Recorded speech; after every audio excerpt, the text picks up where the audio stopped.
This video contains mature content, therefore viewer discretion is strongly advised. Hey friends, welcome back to my channel. I am Hasfa and you are watching Preston Every Design.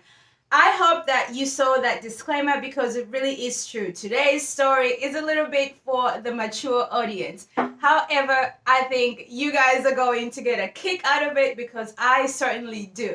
Let me show you first what we are working on before we jump into today's story because it's really funny and I absolutely think laughter is so essential and it's such a good part of our mental and physical health all together. And I feel like I have to find balance in sharing these stories so that everything is not so heavy. And you guys know that last week we talked about my journey to overcoming depression and my encounter with Jesus Christ. And so this week, I know it sounds so funny because we're going from Jesus Christ to something very mature, but you know what? That's what being a Christian is all about. That's what it means to have a relationship with Christ, is that you get the good, the bad, the ugly, and sometimes the inappropriate. So that's what we're going to talk about today. Now, let me show you the nightstands that we are working on, and then we'll jump right on in. When I was trying to come up with a perfect story for these nightstands, I thought really long and hard. You know, sometimes certain pieces of furniture that I do, they have a built-in story into them. And sometimes I have to work a little harder to find the stories to accompany these flips. And so this was one of those incidents where I had to really dig deep and find the perfect story. And I kept coming to the topic of the birds and the bees, like that just kept ringing in my ear. I felt like I do have a similar experience that could tie into having those conversations of the birds and the bees as parents.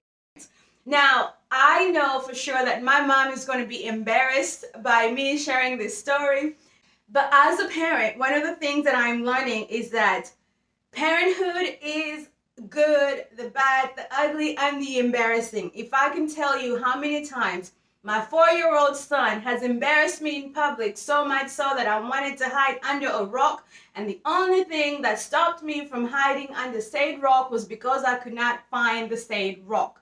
So parenthood does come with some moments that are really embarrassing, but when the time passes and we look back, it just adds to the fullness and the joy of parenting. And so I really believe that in my heart, and that's why I think this story is hilarious and needs to be shared. However, Mom, I know you're watching. It's okay. Don't worry. I love you. I understand. But I think it's so funny. And I hope that you would think it's funny too. Anyway, so let's go ahead and get started.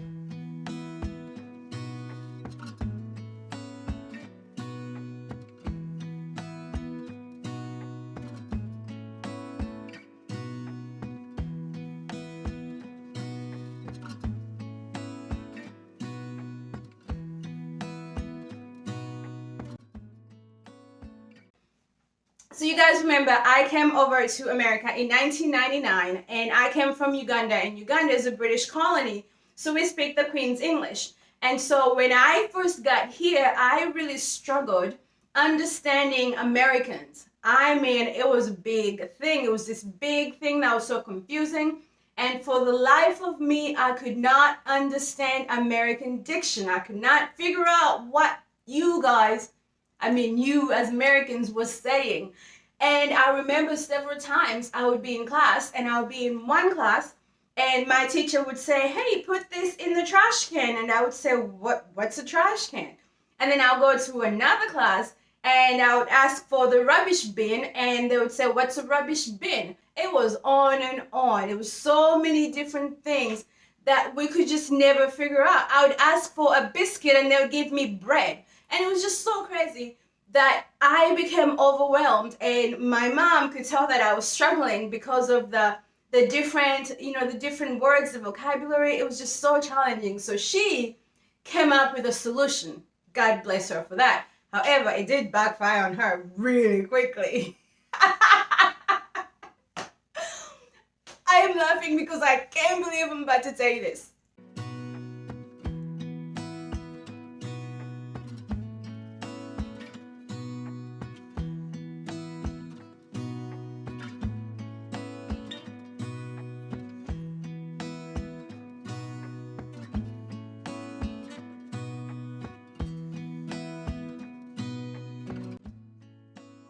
My mom's solution was to help me with my vocabulary, and I have to say thanks, Mom, because to this day I have an excellent, exceptional vocabulary. So she made me study the dictionary. The rule was that I was required to look up one word per day, define it, study it, understand it, be able to spell it, and use it in a sentence, just so that I could familiarize myself with the American diction. So she brought me the Scholar's Dictionary for Young People, and that was the one that I was supposed to use to help me overcome my issue with American vocabulary. Well, for the first few months, it worked because every day I would look up a word. At dinner time, I would tell her what word that I learned. I would define it, use it in a sentence, spell it, and so on. And I did really well. I learned a lot of these words until one day I came back from school. There was a rule. I could only have 1 hour of television because by the time that 1 hour was over, my father would be home and then he would take me to my dance rehearsals. But I had that 1 hour gap where I was home alone and I could watch TV after I had been dropped off by the school bus. Well, what my mom didn't know is that one of my favorite things to watch on television was Oprah. You know Oprah, the lady that gives away the free cars, the one that says, you get a car, you get a car, you all get a car, right? Well, I loved Oprah. I mean, what's the worst that could happen with a 12-year-old watching Oprah? I mean, I'm thinking the worst thing that could happen is that I get a free car that my parents don't approve and they have to trade it in for a car that's more appropriate for a 12-year-old, right? Wrong. Now here on my nightstand, this is the next day. The paint has had plenty of time to dry. I did 2 coats of DIY paint in the color beadboard. Now I'm going to go ahead and seal them using DIY Big Top, which can also be purchased at my website, PrestonEveryDesign.com. Now if you notice for this process, I have pulled out the drawers because Big Top is a sealer, and so I've noticed when I seal them with my drawers pushed in, sometimes they get stuck and I have to kind of jiggle them out. So for that reason, I like to seal my drawers pulled out.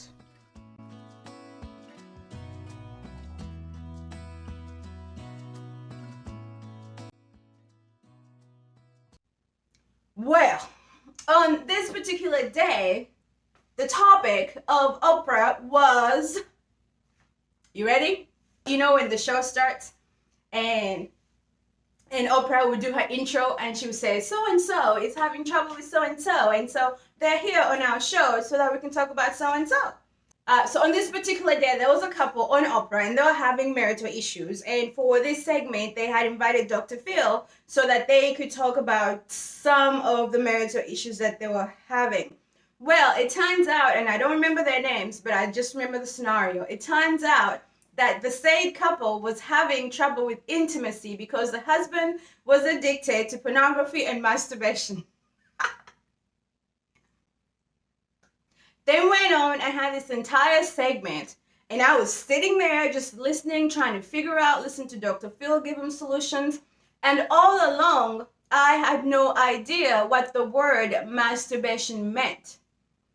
And so it made sense to go look it up. I mean, that's what you do, right? That's why she gave me this dictionary so that I could look up these words and familiarize myself with these new words. I marched straight to my Scholar's Dictionary for Young People and I went to the section of the letter M's.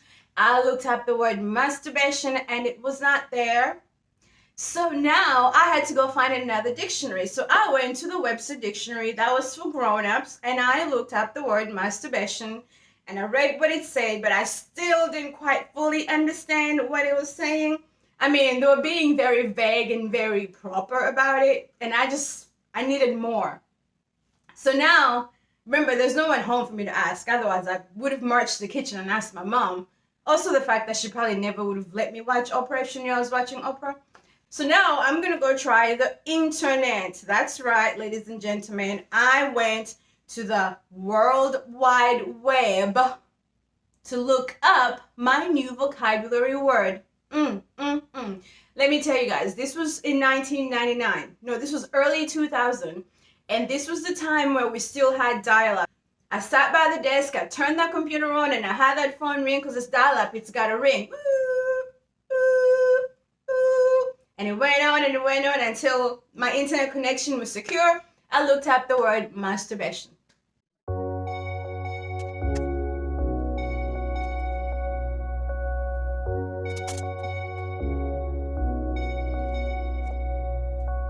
Hey, where have you been?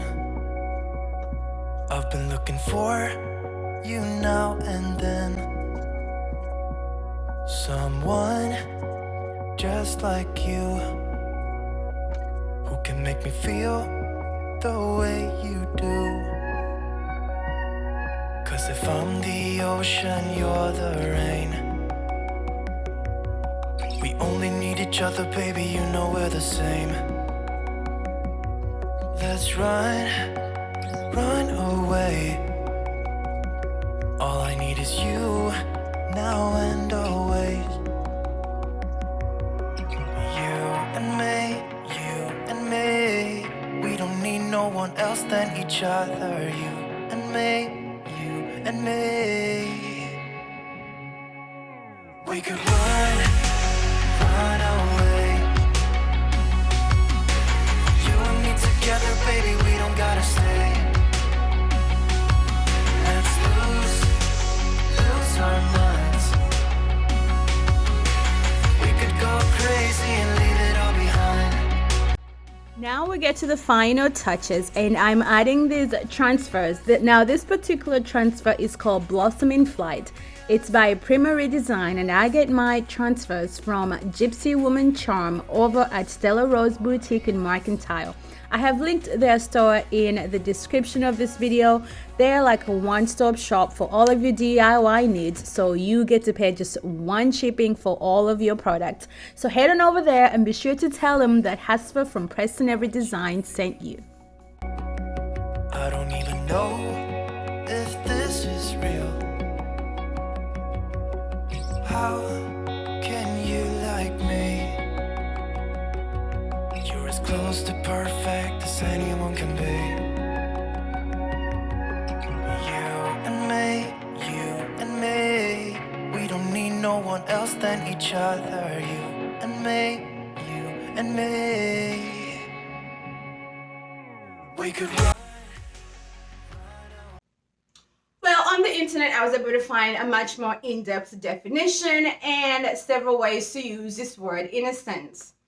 So I was set and I was ready and I was prepared for dinner time for my word of the day. Well, it just so happens that on that particular day, my grandfather was visiting, and my grandfather just went home to be with the Lord last month. And I know he would totally laugh at this story because I'm sure he remembers it. And so he is visiting and he has a new lady friend, and they're sitting at the dinner table and we are talking and we're having dinner and everything is going so well. And a little bit halfway through, I get the look from my mother that indicates it is time for me to shine and make her look good. It is time for me to tell this whole table with her father sitting there, tell them what I am learning. Well, I put my fork down and I clear my throat. And I said, today's word is masturbation. The moment I said the word masturbation, my mom's hand went like this. Her eyes got so big. My grandfather, his fork went clink. His fork dropped on his china. Now keep in mind, it's like this special dinner because grandfather's in town and we got the special china out, so when it clicks you can really tell that that's the fine china clicking. So his fork drops and now all eyes are on me and I'm like, yeah, this is good. So I proceed to define the word according to the definitions that I had looked up, and then here comes the highlight. I use the word in a sentence. You ready? Here goes. Sally is considering whether she should leave her husband because he no longer desires to be intimate with her due to his addiction to pornography and masturbation. You want to know something? That was the last time I ever had to do a vocabulary word.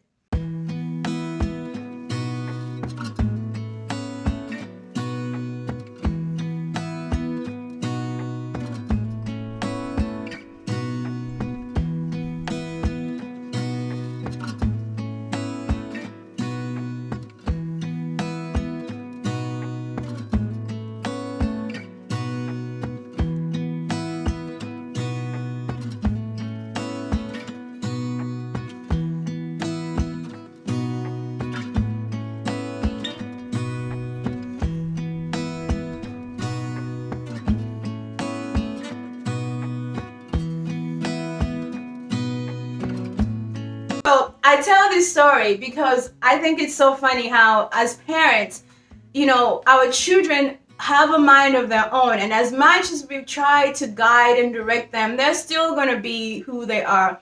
And parenthood is about embarrassing things, and it's about the ugly, the dirty things. But overall, when I look back on that story, it brings me so much laughter, and I think it was meant to happen, right? And it was so embarrassing for my mom, but she there's no perfect parent. And even when you're really, really good, one of the best parents, things can still happen. Your children are still going to embarrass you. And so that's my embarrassing story about the birds and the bees. And Mom, I'm sorry for embarrassing you, but I hope that you understand, because I understand now. So I totally get it. And I'm sorry that you were so embarrassed, but thank you for instilling such a good vocabulary into me and for coming up with a system that I think I plan on implementing with Preston at some point when he's older enough. But anyway, friends, the reason I'm sharing this story is because I felt that it was important for us to lighten the mood a little bit from last week's story. And I think laughter is great for the soul. And I think it's wonderful when we can all laugh and play together. So for those of you guys who are purists, please don't come for me complaining, I was talking about Jesus Christ last week, and now I'm talking about masturbation, because let me tell you, that is what it means to have a relationship with Christ. There's the good, the bad, the ugly, and sometimes the inappropriate, especially if you have children. Okay, friends, so that's it for today. Let me know, what do you guys think of today's video? I would love to hear any embarrassing stories that you've had as a parent, in the past or even now. Like, I would love to hear what some of the most embarrassing things that your children have done or the situations that they have put you in. I sure would love to hear some of yours. Thank you guys for watching. I hope you've enjoyed this video. Again, don't forget to follow, like, and subscribe to Preston Avery Design on all social media platforms. Until next time, friends, take care. Bye-bye.